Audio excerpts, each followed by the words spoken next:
Shalom, selamat pagi jemaat dikasih Tuhan. Kembali kita berjumpa lagi dalam Renungan Pagi. Mari pagi hari ini kembali saya mengajak kita semua untuk merenungkan firman Tuhan. Supaya dengan melalui firman Tuhan, hidup kita akan terus dibangun. Dan kita pun akan semakin bertumbuh, diteguhkan dan dikuatkan dalam iman dan pengharapan. Sebab firman Tuhan adalah kebenaran. Firman Tuhan menjadi sumber kekuatan bagi kita. Firman Tuhan pedoman dan penolong bagi hidup kita. Bahkan firman Tuhan jugalah yang akan senantiasa menuntun kita dan menerangi setiap langkah hidup kita. Mari jemaat dikasih Tuhan, sebelum kita merenungkan firman Tuhan pagi ini, kita akan bersama-sama berdoa terlebih dahulu. Bapa di surga, kembali Tuhan kami datang ke hadirat-Mu. Kami menaikkan segala puji syukur atas segala kebaikan-Mu di dalam hidup kami. Atas begitu besar kasih setia-Mu ya Tuhan. Begitu besar rahmat dan anugerah-Mu. Segala berkat dan kemurahan-Mu. Perlindungan-Mu, penyertaan-Mu, pertolongan-Mu, dan juga bahkan pemeliharaan-Mu atas seluruh hidup kami. Terima kasih ya Tuhan. Dan pagi hari ini kembali kami akan merenungkan firman-Mu. Mari Tuhan singkapkan dan nyatakan kebenaran firman-Mu. Dan Roh Kudus urapilah kami semua ya Tuhan. Sehingga kami bisa menangkap apa yang menjadi pesan Tuhan. Dan kami mengerti akan kehendak-Mu ya Tuhan. Serta melakukan kebenaran firman-Mu di dalam hidup kami. Terima kasih ya Tuhan. Di dalam nama Tuhan Yesus kami bersyukur dan berdoa. Amin. Mari jemaat dikasih Tuhan, sama-sama kita akan buka Alkitab kita. Renungan pagi hari ini sambilkan dari Kejadian 7 ayat 5. Saya bacakan. Lalu Nuh melakukan segala yang diperintahkan Tuhan kepadanya.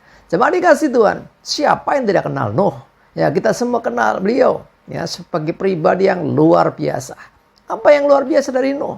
Ya, salah satunya adalah ketaatannya ketika dia mendapatkan satu perintah yang tidak masuk akal. Perintahnya adalah supaya dia membangun sebuah bahtera dengan ukuran tertentu, dari kayu tertentu, semua yang Tuhan yang menentukan. Nah, tinggal Nuh mengaplikasikan, melakukan apa yang diperintahkan Tuhan. Tujuannya jelas ya. Bahtera ini yang akan dipakai untuk menyelamatkan kehidupan, baik manusia maupun binatang. Nah, tetapi yang jadi permasalahan adalah Nuh ini tidak didukung oleh orang-orang pada masa itu. Jadi, yang mengerjakan tuh Nuh dan keluarganya saja. Tetangga, teman-temannya, dan semua orang mungkin ya. Banyak orang intinya itu mencemooh dia karena apa yang dilakukan Nuh adalah hal yang mungkin dianggap konyol, dianggap aneh. Karena tidak mungkin toh di tempat seperti ini ya, itu bisa bakal ada badai atau banjir gitu ya. Karena dibangun itu bahtera dan tidak di tepi pantai ya, tapi jauh. Kok bisa seorang Nuh melakukan itu? Untuk apa? Ya, banyak orang bertanya dan mungkin juga ada yang meledek. Dianggap Nuh ini nggak normal. Nuh ini aneh. Tetapi Nuh tidak memusingkan apa yang diperkatakan orang terhadap dirinya. Penilaian orang, perkataan orang itu tidak dia pusingkan. Terserah orang mau bilang apa. Tetapi aku mau dengarkan Tuhan. Dan betul dikatakan bahwa Nuh melakukan segala yang diperintahkan Tuhan. Kenapa seorang Nuh mau melakukan sesuatu yang dianggap tidak normal, tidak wajar, bahkan aneh ini? Karena Nuh mengenal Tuhan. Ya, jadi kalau dia nggak mengenal Tuhan, tiba-tiba ada yang nyuruh, ada suara atau apa, saya kira orang akan pikir-pikir, ini siapa yang nyuruh? Kok enak aja suruh melakukan hal yang tidak wajar seperti ini? Nah, itulah kalau Nuh tidak mengenal Tuhan. Tetapi Nuh mengenal siapa Tuhan. Dan dia memiliki hubungan dengan Tuhan. Sehingga ketika Tuhan perintahkan untuk dia melakukan perbuatan yang luar biasa itu, Nuh pun mentaatinya. Dan apa yang terjadi? Kita bersyukur lewat ketaatan Nuh, melakukan segala yang diperintahkan Tuhan kepadanya, maka ada kehidupan hingga sekarang. Karena sisanya selain Nuh dan keluarganya dan binatang yang masuk ke dalam bahtera itu semuanya binasa. Bapak Ibu sudah dikasih Tuhan, ketaatan seorang Nuh membuahkan sesuatu yang luar biasa dan menyelamatkan kehidupan. Mari jemaat dikasih Tuhan, belajar dari seorang Nuh. Taati apa yang dikatakan Tuhan. Taati apa kata firman Tuhan. Jangan sekali-kali kita ini berseberangan atau sengaja melawan atau menabrak tanda kutip firman Tuhan. Apa yang dikatakan Tuhan, jangan sampai kita tidak mempedulikan. Sebaliknya, perhatikan itu. Dengarkan apa kata Tuhan. Imani itu sebagai kebenaran. Dan lakukan dengan setia. Maka kita akan mengalami perkara-perkara yang ajaib seperti yang dialami Nuh. Dia akhirnya menyaksikan dengan mata kepala sendiri, bahkan mengalami sendiri bagaimana bencana yang dahsyat itu membinasakan seluruh kehidupan kecuali Nuh dan keluarganya. Coba dikasih Tuhan, dunia bisa mencemooh kita. Tetapi ketika kita mendengarkan Tuhan, mentaati Tuhan, melakukan perintah Tuhan, akan tiba waktunya terjadi pembalikan keadaan. Dunia yang tadinya mengolok-olok, mungkin yang ngeledek, mungkin bahkan merendahkan Nuh, berbalik keadaan. Ketika air bah datang, mereka berseru-seru minta tolong. Dan Nuh lah yang diselamatkan Tuhan.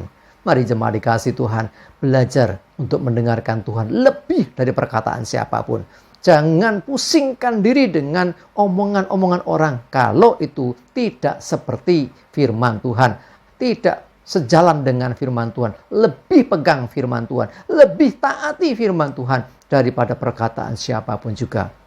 Mari jemaat dikasih Tuhan, hari ini hari Minggu, firman Tuhan katakan supaya kita beribadah kepada Tuhan, bukan kepada yang lain, utamakan Tuhan. Mari belajar kita melakukan itu. Dari perkara-perkara ini kita akan terus dituntun Tuhan dengan ketaatan. Kepada ketaatan berikutnya, kita akan dibawa satu kemuliaan kepada kemuliaan yang berikutnya. Kita akan dibawa kepada satu kemenangan, kepada kemenangan berikutnya. Ketika kita selalu mentaati dengan setia apa yang diperintahkan Tuhan, seperti yang Nuh lakukan. Amin, kita berdoa. Tuhan terima kasih, kami bersyukur ya Tuhan. Kami boleh mendengar kesaksian yang luar biasa dari seorang Nuh. Di mana dia mentaati, melakukan segala yang Engkau perintahkan Tuhan dengan tepat. Dan ketepatan inilah yang membuat akhirnya Nuh dikenan Tuhan. Nuh dan keluarganya diselamatkan. Kami percaya ketika Tuhan memberikan perintah, maka pasti punya maksud dan tujuan. Ketika kami mentaati, maka kami akan mengalami sendiri apa yang Tuhan rancangkan itu. Dan kami tahu itu baik bagi kehidupan kami. Kami belajar dari seorang Nuh, biarlah kami pun juga belajar taat melakukan segala perintah Tuhan bagi hidup kami. Tolong kami Roh Kudus. Terima kasih Tuhan, kami menyerahkan juga hari ini hidup kami dalam tuntunan Tuhan. Jauhkan celaka dan mara bahaya. Damai sejahtera dan berkat Tuhan menyertai kami semua. Dalam nama Tuhan Yesus kami bersyukur dan berdoa. Amin. Mari jemaat dikasih Tuhan, semangat ya, maju terus dalam iman dan pengharapan. Jangan lupa ibadah. Tuhan Yesus memberkati kita semua. Amin.